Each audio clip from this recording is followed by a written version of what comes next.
again I will try. ఇది Krish garu. నాకు ప్రతి సినిమా ఒక journey. Okay, Harihara Veeramallu cinema నేను కొంత భాగం చిత్రీకరించాను. నాకు పవన్ కళ్యాణ్ గారంటే ప్రేమ, ఇష్టం. ఏం రత్నం గారంటే అమితమైన గౌరవం. చిన్నప్పుడే సూర్య మూవీస్లో ఆయన పోస్టర్ చూసి పనిచేయాలనుకున్నాను. బేసిక్ ఆయనతో ఇన్స్పైర్ అయిన వాళ్ళం.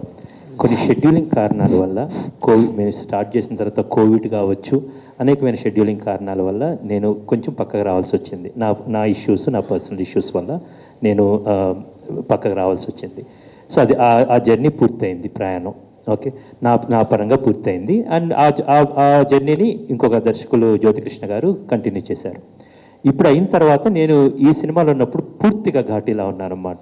బేసికల్గా ఎంత ఫోకస్డ్గా ఉన్నానంటే అంత ఫోకస్డ్గా ఉన్నాను. ఓకే, నేను గమ్యం నుంచి ఘాటీ దాకా ప్రతి సినిమాని, ప్రతి రోజుని, you believe it or not, మనం చాలాసార్లు మాట్లాడుకున్నాం. ఆ రోజే నేను అంత చాలా ఫోకస్డ్గా ఉంటాను యాక్చువల్గా.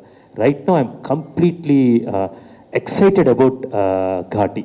సెప్టెంబర్ 5వ తారీఖు మీరు దాన్ని చూడబోతున్నారు. నేను నిన్న నైట్, ఈరోజు మార్నింగ్ చెన్నై నుంచి వచ్చాను.